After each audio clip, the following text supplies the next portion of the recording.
신약성경 마태복음 27장 54절 말씀 함께 봉독하도록 하겠습니다. 백부장과 및 함께 예수를 지키던 자들이 지진과 그 일어난 일들을 보고 심히 두려워하여 이르되 이는 진실로 하나님의 아들이었도다 하더라. 아멘.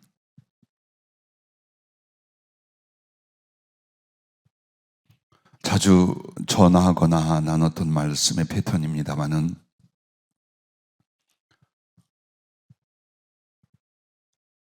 성경이나 사료가 없습니다. 다만 성경에 있었던 일들과 인물들, 그리고 다 우리가 알지 못하던 것들을 성령으로 보여주시거나 말씀을 해주실 때가 많이 있습니다. 그것은 나의 선택으로 말미암는 것도 아니요 성령의 주도적이신데, 삼가 조심스럽게 말하는 것은 아마 오랫동안 같이 했던 여러분과 나는 성령으로 그 말씀들이 진실이라는 것, 그리고 사실이라는 것을 압니다. 그런데 우리는 이제 이 내용이 온 세상에 전해질 것입니다. 나는 세 가지를 권해드립니다. 만약 하나님께서 무엇을 보여주시고 말씀했을 때에 그것을 어떻게 믿을 수 있겠는가에 대하여 나에게는 이렇게 하셨습니다.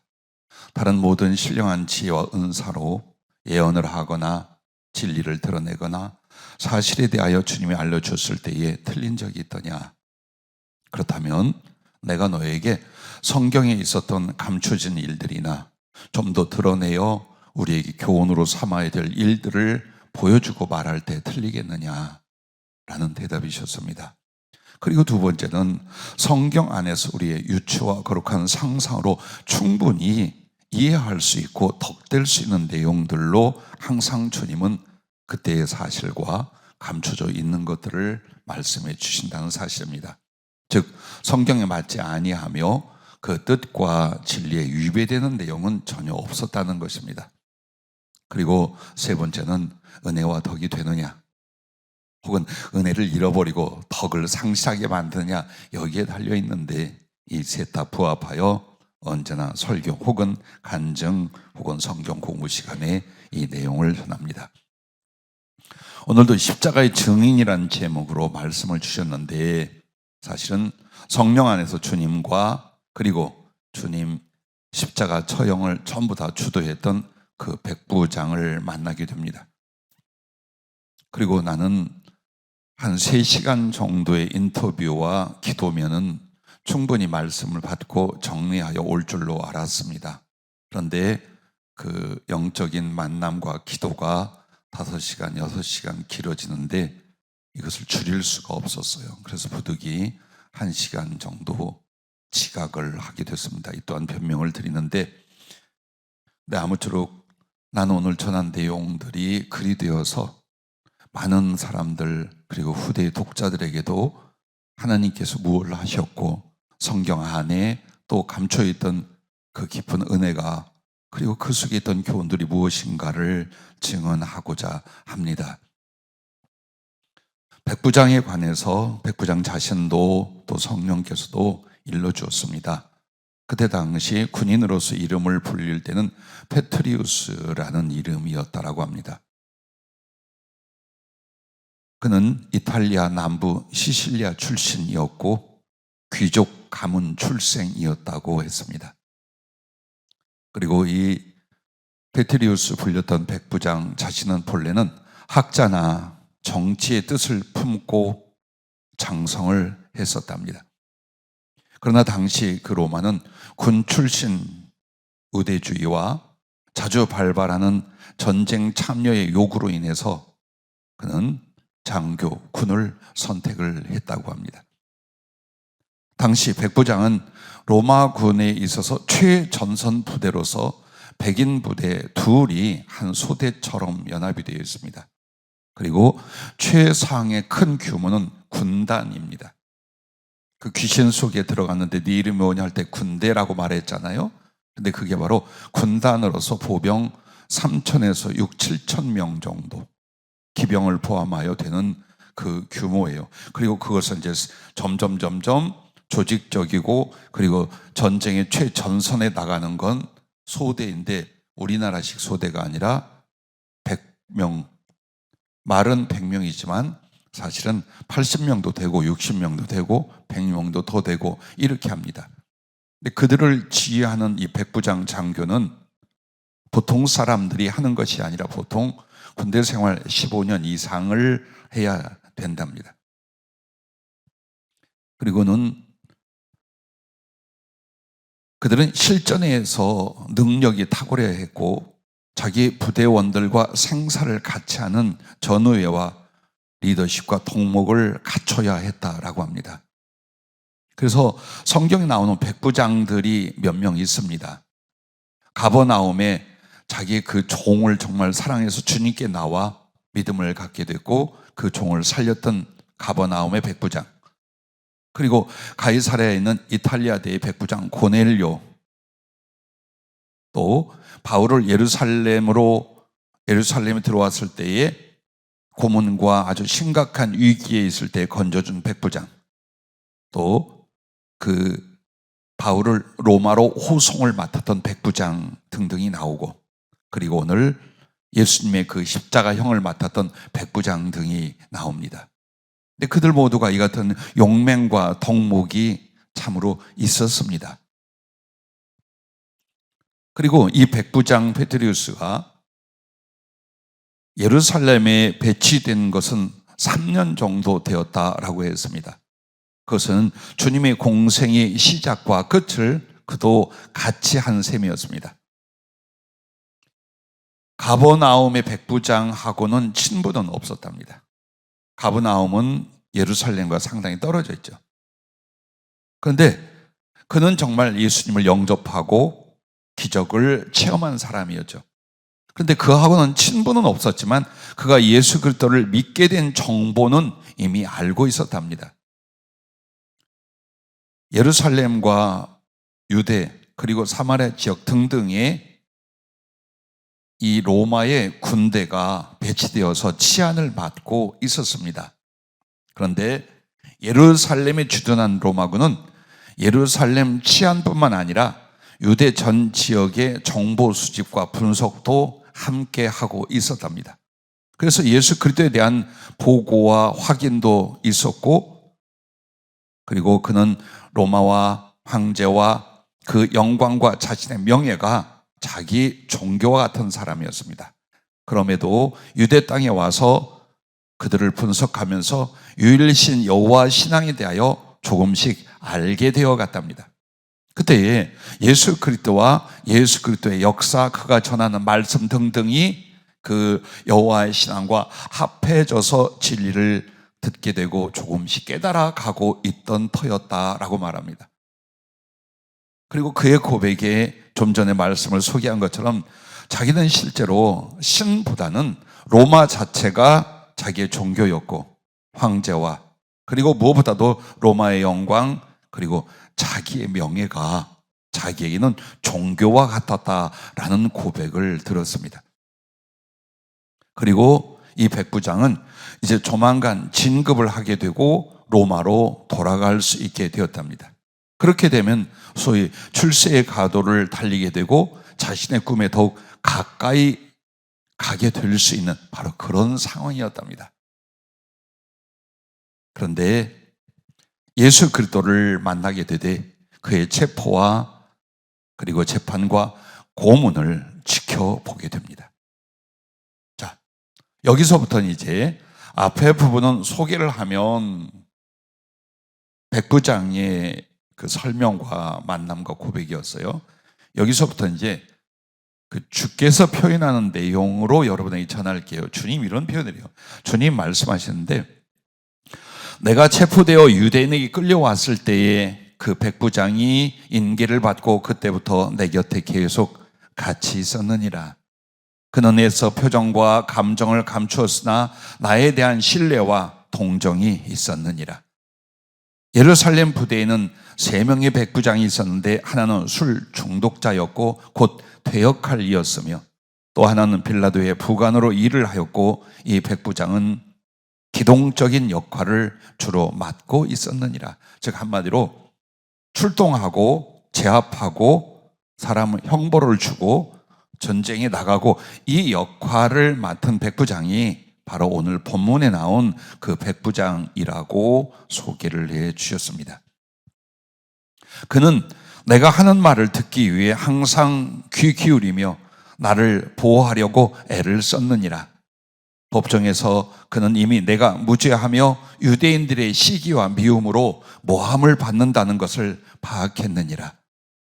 유대인들은 점점 폭도가 되고 비열하고 귀를 막은 자들이 되고 있음을 보았고 그는 그들이 내게 손을 대지 못하도록 지키고 있었느니라. 헤롯에게 빌라도가 나를 보내고 또 데려올 때도 그가 동행했었느니라.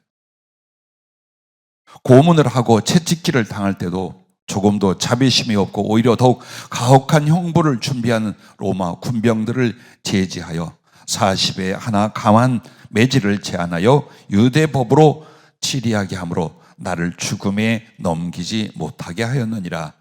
이 말은요, 로마 군병들은 살인 전문가였고 고문 전문가였습니다.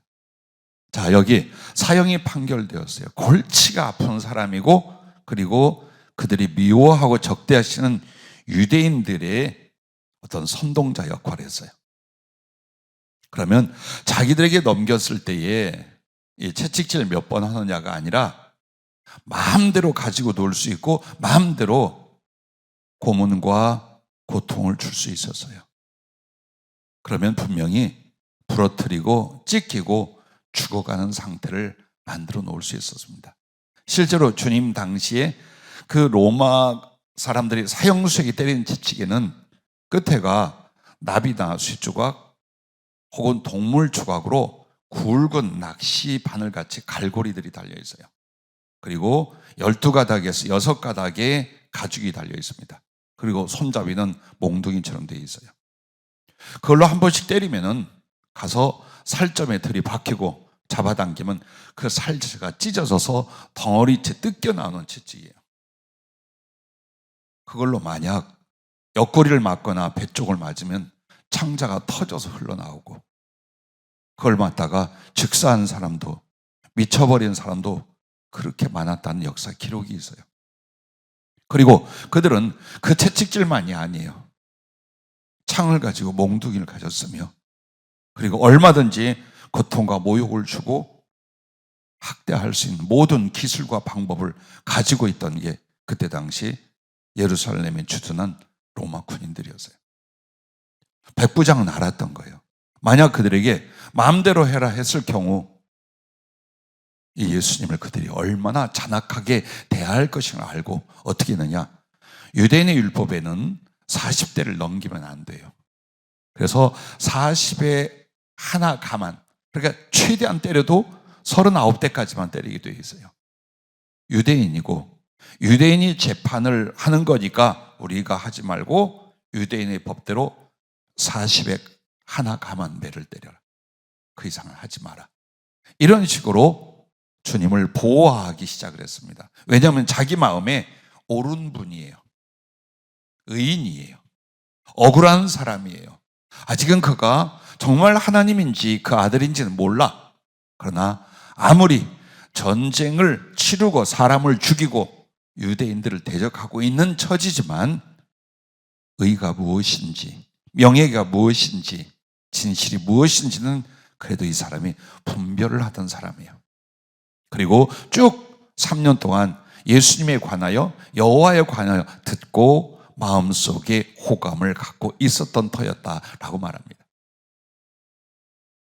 더더군다나 그때 당시 주님을 고문하던 군병들은 주님 표현이래요. 그들은 내가 여기서 맞아 죽으면 십자가 처형의 번거롭고 힘든 일을 감당하지 않아도 되기에 충분히 죽이고자 할 정도였느니라. 그래서 죽일 수 있었답니다. 그가 제재하지 않았으면 나는 뼈가 부러지고 내장이 터져 죽을 수도 있었느니라. 나는 이미 능력과 채찍과 매질로 몸을 가누지 못하게 되었고 급조된 십자가를 메고 나갈 때 유대인들은 내가 십자가를 메고 예루살렘 모든 성내를 다 돌아다니며 자기들의 희롱과 능욕을 더 받게 하고 모든 백성들이 내가 그들의 메시아가 아니고 아무것도 아닌 자로 보여 믿게 하고 싶어 했느니라. 그때에 이 백부장이 그 경로를 바꾸어 직진하여 짧은 거리로 나의 고통과 수치당함을 최소한으로 줄이게 해 주었느니라. 이 말씀은요, 유대인들에게 사형까지 시킬 만한 죄수가 있을 때는 그 성내 지역을 다 뺑뺑이 돌린답니다. 그 십자가를 짊어져. 그래서 사람들은 돌을 던지고 침을 뱉고 모든 야유를 해서 최고의 수치와 모욕을 준 뒤에 죽인답니다. 예수님도 사실은 빌라도의 법정에서 골고다 언덕으로 그냥 이렇게 한번 꺾어져서 가는 길로 갈 게 아니라 예루살렘을 최소한 언제까지, 오후까지 뺑뺑 돌리려고 했던 거예요. 유대인들이 원한 건 그것이었어요. 그런데 그 길을 수정해서 최대한 단거리로 갈 수 있게 하는 것이 바로 이 백부장이었다라고 말씀을 해주셨습니다. 내가 골고다 언덕의 경사로에 접어들을 때 더 이상 몸을 움직일 수조차 없게 되었으니 그때 구레네 시몬을 불러 내 십자가를 대신 지게 해준 것도 그 백부장이었느니라. 그렇죠. 군병들이 마음대로 사형수의 십자가를 네가 져라 네가 져라 할 위치가 아니었겠죠. 책임자 백부장이 아니면 그 십자가를 대신 질 사람을 누가 불렀고 또 누가 그것을 따랐겠습니까?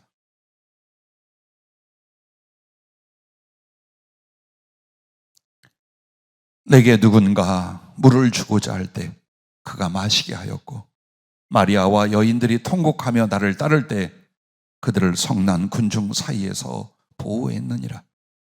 내가 십자가에 달릴 때도 예를 갖추고 명패를 달았으며 그 십자가에서 목이 마르다 내가 외칠 때에도 그가 포도주를 주어 마시게 하였느니라.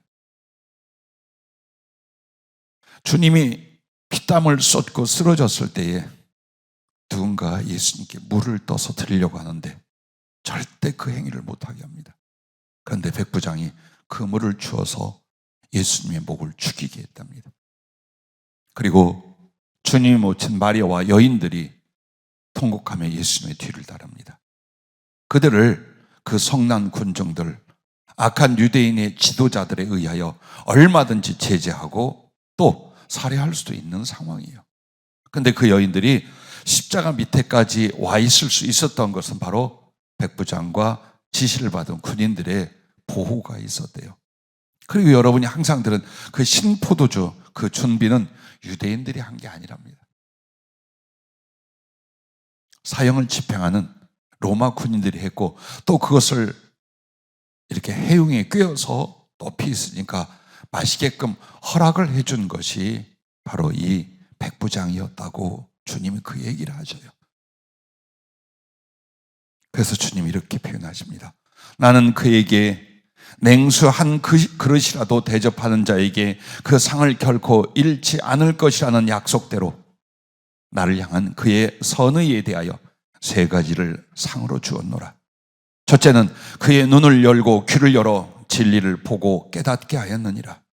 두 번째는 나의 부활 후에 성령을 부어주어 마음과 삶을 온전히 바꾸게 하였느니라. 세 번째는 나의 나라의 백부장이 되게 하였느니라. 자, 이 백부장을 우리가 이해할 수 없는 정도로밖에 나오지 않아요. 그러나 이 말씀들을 들으면서 충분히 짐작이 가는데 그가 욕을 하거나 고문을 하거나 예수께 악행을 저지른 일에는 한 번도 나타나지 않습니다.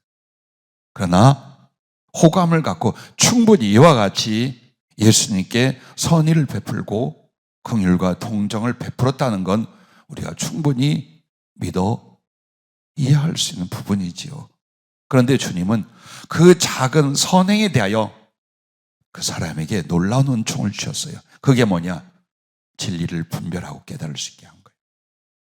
예수님을 보면서 그의 말씀을 듣고 그의 행위를 보면서 무엇이 진리인지, 무엇이 하나님의 말씀이여 뜻인지를 그로 하여금 보고 듣고 깨닫게 해주셨답니다. 한 영혼이 구원을 받는 일, 혹은 하나님의 사람으로 더욱 아름답게 설 수 있는 일은 진리, 즉 예수 그리스도와 하나님의 역사와 그 말씀을 깨닫고 받아들인 여기에 있습니다. 누가 구원을 받느냐? 진리를 깨달은 사람이에요. 누가 구원을 받지 못하느냐? 그 진리를 깨닫지 못하는 사람들이에요. 수없이 많은 유대인들과 성경을 아는 신앙인들과 많은 사람들이 거기 있었습니다. 그러나 그들 중에 이 이방인 로마 백부장 하나만 눈으로 보고 귀로 듣는 깨달음을 갖기 시작을 한 거예요. 왜 그랬을까요? 정직했기 때문이랍니다. 아무리 흉악한 군대의 대장이라도 그는 자기에게 있어서 혹은 진리 앞에 정직할 수 있었답니다. 그들이 구원을 얻고 그들이 하나님의 특별한 사랑 가운데 쓰임을 받는다든가 더 나은 인생이 일어나게 된다는 것입니다. 그리고 두 번째는 주님의 부활 후에 성령을 부어주었습니다. 이제 차차 들어보십시오. 성령을 부어줘서 마음과 삶을 온전히 바꾸게 하였다는 건 예수 그리스도와 하나님 나라를 위하여 이가 철저히 헌신되고 충성되는 인생으로 살아가게 됩니다.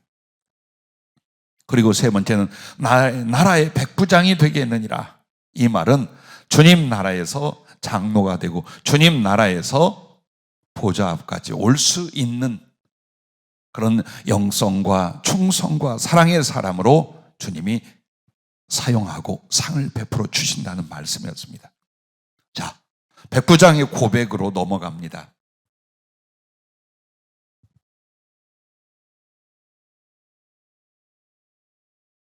나는 유대 땅에 와서 가장 큰 충격과 두려움 그리고 감동을 받은 것이 예수 그리스도에 관하여 듣고 본 일이며 그가 하나님의 아들이심을 확인하고 확신하게 된 것이었습니다. 내 인생을 송두리째 바꾼 그 날의 사건은 하늘이 사라지고 땅이 갈라지는 것 같은 변화와 기적을 가져다 주었습니다. 나사렛 예수로 인하여 예루살렘과 온 유대는 늘 새로운 소식과 일들로 조용할 때가 거의 없었습니다. 이미 총독과 우리는 그에 대하여 조사하고 돌아가는 모든 일에 대한 정보를 가지고 있었습니다. 그가 유대인에게 붙잡혀 왔을 때 총독이 사면을 힘썼던 이유도 이미 나사렛 예수의 그의 말과 일을 파악하고 있었기 때문이었습니다. 악해진 유대인들을 볼 때 그들에겐 신도, 그 의와 가르침도 이미 없었습니다. 그에 비하여 예수 그리스도는 어느 순간에도 하나님과 사랑과 의와 믿음에 대하여 말과 인격과 행위가 일치되고 있었습니다.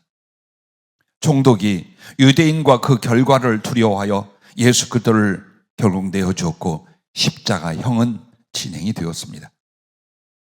내 자신이 이렇게 무력하고 초라한 적이 처음이었습니다. 난 나사렛 예수를 이미 마음에 그의 말과 수많은 이들의 증언을 믿어 받아들이고 있었으나 이 거센 세력을 거슬러 내 안에 있던 의의를 행할 수가 없었습니다. 그저 예수 그리스도의 고난과 처형의 과정에 있어서 작은 편의 몇 가지 외에는 도울 수가 없었습니다. 내가 결코 잊지 못할, 아니 그것으로 인하여 내 영혼과 삶이 완전히 부서지고 다시 태어난 사건이 되어진 몇 가지 장면이 있었습니다. 먼저는 빌라도 총독 앞에서는 누구나 두려워하고 자신을 위하여 비굴해지건만 생사를 쥐고 있는 총독 앞에서 예수 그리스도는 전혀 두려움도 적대감도 없이 담대하면서도 평화스러웠고 그의 말씀 앞에 오히려 절절매는 빌라도의 모습이었습니다. 나도 총독도 전장에서 잔뼈가 굵은 그 누구도 두려워하거나 어떤 일 앞에서도 놀라지 않는 자들이었건만 그의 말씀은 하늘에서 울리는 우레처럼 가슴을 파고드는 햇살처럼 빌라도와 곁에 있던 내 가슴에 울림이 되고 숨을 쉴 수 없는 감동이 되었습니다. 두 번째는 예수께서 고문당하고 채찍 맞던 순간들이었습니다. 몇몇 군병이 그의 몸에 손을 대었다가 무엇인가 의하여 튕겨 던져지듯이 나라가 떨어지고 기절하고 말았습니다. 그러자 그가 일어나 그들에게 손을 대어 살려주고 순순하게 고문과 채찍을 받는 모습이었습니다. 분명 그는 나와 이 군대와 이 군중 모두를 죽이기도 살릴 수도 있는 능력의 존재라는 것을 알 수 있는데 그의 온유함과 능력과 고통의 순간에도 담대하심이었습니다. 또한 그 떨어져 나가는 살점들과 쏟는 피를 고통 속에 억지로 당한 것 같지 않았습니다. 마치 자기 백성과 나에게 어머니의 젖을 내어줌 같이 자애로움과 감화가 관정 안에 가득하게 전해졌습니다. 흉악한 갈고리 채찍을 들고 있던 군병들이 두려워 망설이자 그는 눈빛과 턱짓으로 어서 너의 할 일을 실행하라고 부드럽게 지시하셨는데 마치 왕이 그 신하들을 다스림 같았습니다. 이 이야기는 아마도 주님을 헤아려 할 때에 천사들이나 하나님의 권능이 그들에게 나타나 아무 힘없이 그저 인간이 죽이면 죽는 분이 아니라는 걸 보여주셨던 것 같아요. 그래서 그 덩치 큰 로마 군병들이 주님 몸에 손을 대다가 날아가서 떨어져 기절해버린 일들이 일어났어요. 그걸 통해서 이분은 우리 전부를, 이 유대인들을 죽이기도 살리기도 할 수 있는 능력의 존재로구나, 그걸 깨달았는데 오히려 자기의 몸을 내어주며 공훈하고 매질하라고 그렇게 다시 그들을 위로하며 하늘 일을 하라고 하더랍니다. 그리고 또 이야기를 진행을 했습니다. 십자가를 지시고 골고다를 향할 때 천군 천사가 줄기어 그의 곁에 나타났습니다. 그러나 그들로 십자가에도 손대지 않도록 군병들과 악한 백성들을 치지 못하도록 오히려 천사들을 제어하며 사람 그 모습 그대로 능력과 고통을 받으려 하셨습니다. 나는 두려워 말도 나오지 않았고 숨도 쉴 수 없었습니다. 그럼에도 나는 주께 그저 물과 포도주를 드시게 할 뿐 아무것도 섬기지를 못했습니다. 또한 예수 그리스도께서 십자가에 달리셔서 하시던 말씀들은 과연 하나님으로서의 사랑과 긍휼이시며 또한 사람 인자로서의 받으시는 고뇌와 제물로서의 처절한 희생을 듣고 보았습니다. 그 와중에 정말 신비롭고 이상한 것을 보았으니 사람들이 그를 죽이는 것이 아니라 죽음을 선택하고 조절하며 생명과 죽음의 모든 권세가 그에게 있는 것 같이 깨달아짐이었습니다. 나는 그가 사람의 영과 교통하고 있으며 천사들을 다스리며 하늘 하나님과 소통하고 있는 것을 보고 들었습니다. 그때 하늘의 빛과 구름으로 인자 같은 이의 형상이 서고 그가 손을 들자 해가 빛을 잃고 하늘이 사라졌으며 땅이 갈라지고 큰 음성이 나서 이르기를 이는 내 사랑하는 아들이요 내 기뻐하는 자라 이제 내가 저를 영광스럽게 하리라고 하셨습니다. 예수 그리스도의 큰 소리로 외침에 대하여 하나님의 응답이었으며 그는 그렇게 운명하셨습니다. 주님이 십자가를 지고 골고다로 오를 때 이미 천군 천사들이 주님 곁에 와 있는 것을 백부장이 눈을 열어 보여주셨다는 이야기예요. 그럼에도 주님은 천사들이 분노하여 그 악한 자들을 손대지 못하며 혹은 십자가를 가볍게 하여 그것을 들고 갈 수 있도록 돕는 일을 막으셨다 해요. 우리를 대신한 인간으로 당신이 당할 모든 수고와 고난을 오롯이 다 받기 위함이었다는 걸 그 백부장에게 깨닫게 하셨다고 말씀을 했습니다. 그러면서 그가 느낀 것이 유대인이나 자기들이 예수님을 죽이는 게 아니라 주님 스스로가 죽음을 선택하고 죽음을 결정하고 조절할 수 있고 생과 사를 결정할 수 있는 그런 분으로서 그가 깨달아졌다는 간증을 했습니다. 그리고 이제 십자가에 달리신 예수님이 7가지의 말씀 또 6시간이 지나갑니다. 그때 그의 눈을 열어 무엇을 보여줬냐면 하늘 아버지 하나님의 영광을 보여줍니다. 그래서 그가 오른손을 높이 들자 성경에 나온 같이 천둥 번개가 치면서 지진이 일어나고 해가 흑암처럼 어두워졌습니다. 빛이 전혀 없어졌습니다.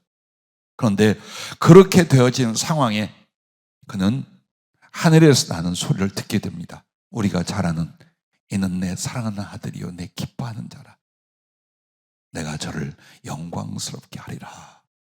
아마도 누군가가 들었겠죠. 그 천둥 소리를. 그러나 그들에게는 천둥 우레의 소리였고 심령이 열려가는 이 사람에게는 하나님의 말씀이요 그것도 예수를 알려준 진리로 깨달아진 것을 말합니다. 그가 그냥 이는 하나님의 아들이었도다라고 말한 것이 아니었답니다.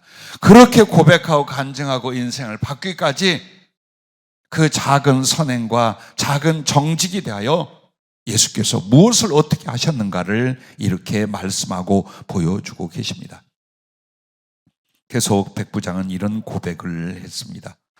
나와 로마 병사들과 많은 사람은 엎드리고 무릎 꿇어 경배하고 두려워 외치기를 이는 진실로 하나님의 아들이었도다 하고 영광을 하나님께 돌리게 되었습니다.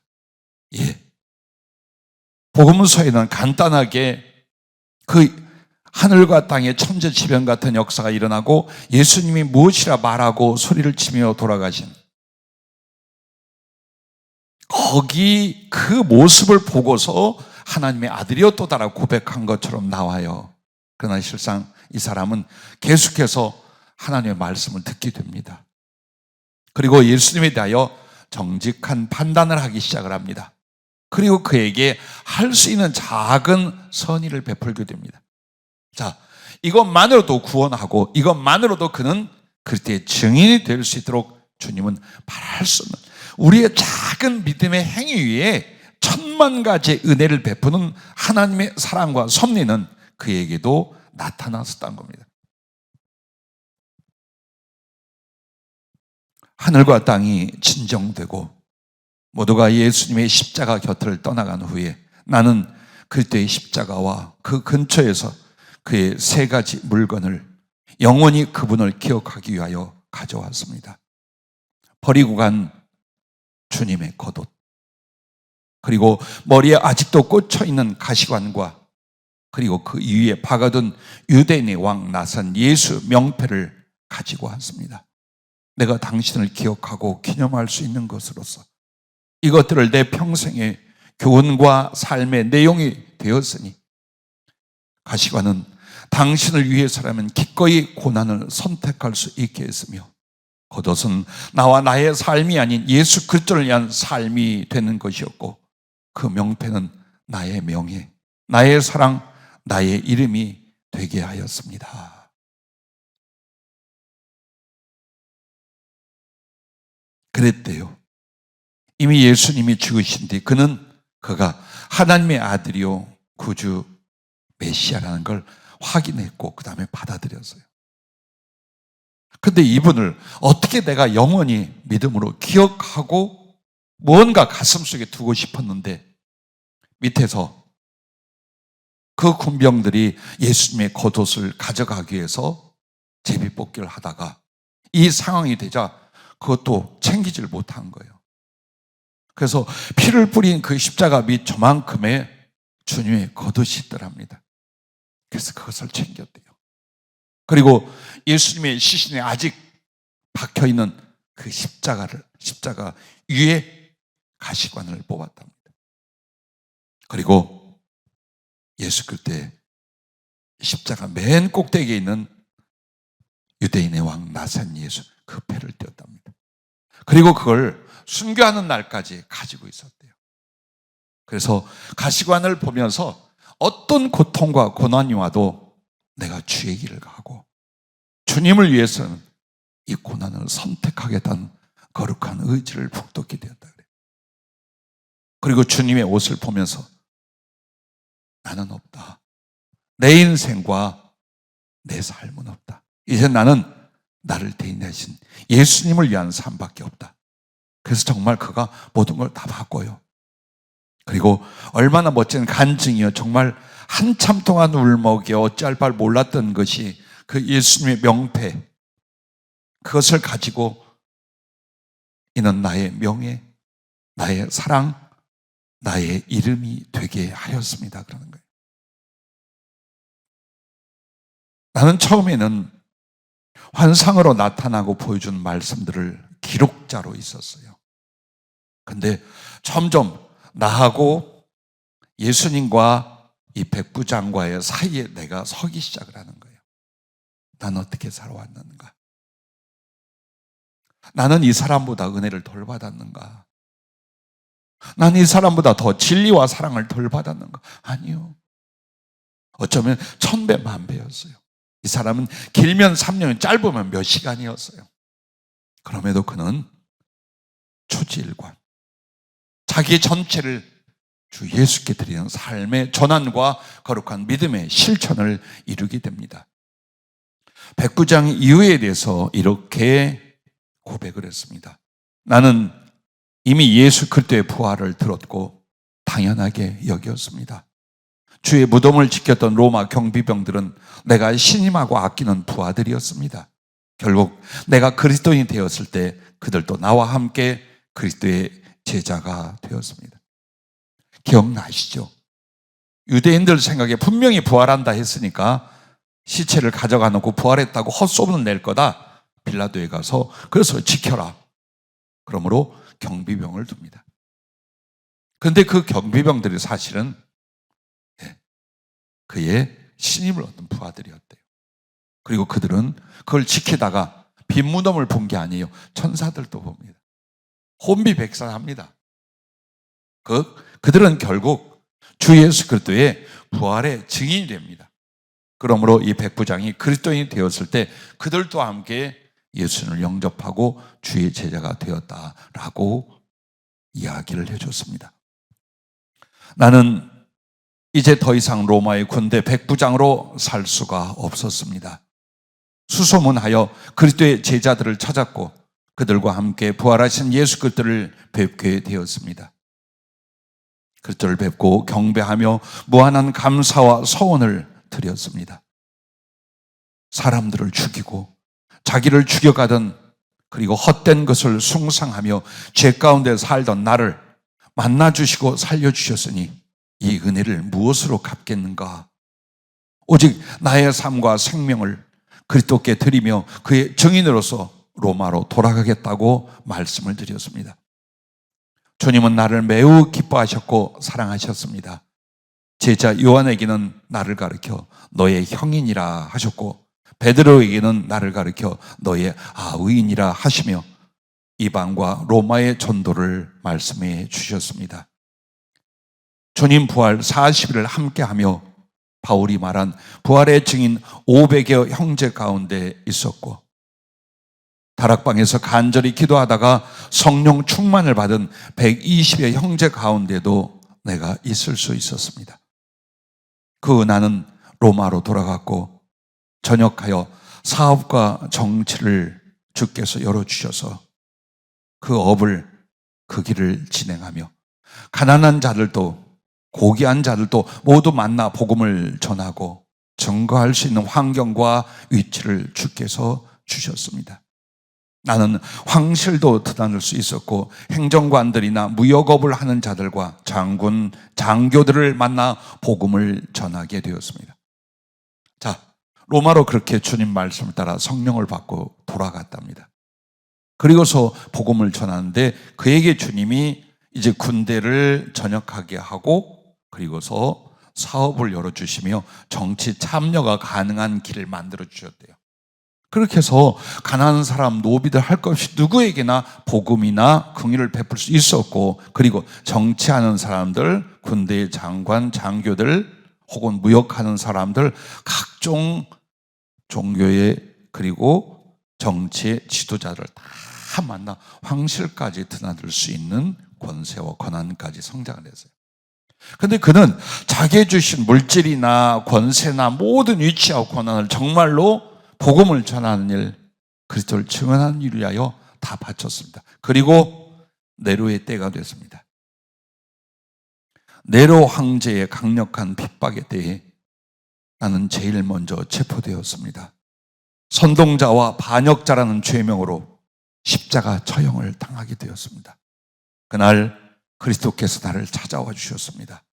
그리고 내게 금 면류관을 미리 씌워 주셨고 희고 빛나는 세마포 옷에 주님의 피로 명패를 써서 달아주셨습니다. 이해가 가는 게 그것이었어요. 평생에 예수님을 기억하고 기념하기 위해서 가졌던 세 가지 물건을 상징하는 주님이 그 가시관 대신, 아마도 이 백부장은 순교하는 그날까지 가시관을 쓰고 산 사람이었고 그 고난과 역경과 위험을 감당했을 거예요. 주님이 그에게 가시관을 거두고 금면류관을 씌우죠. 그 붉은 보자기에 피로 얼룩되어 있는 주님의 홍포, 즉 이제는 예수의 피를 내 생명을 바쳐 증거했던 자기의 인생에 주님이 하늘 세마포를 입혀주시는데, 가지고 있던 명패 대신에 그 옷에다가 주님이 피로 쓴 명패를 달아주셨대요. 거기에 뭐라고 했느냐? 이는 하나님의 아들이요 예수 그리스도의 친구이다.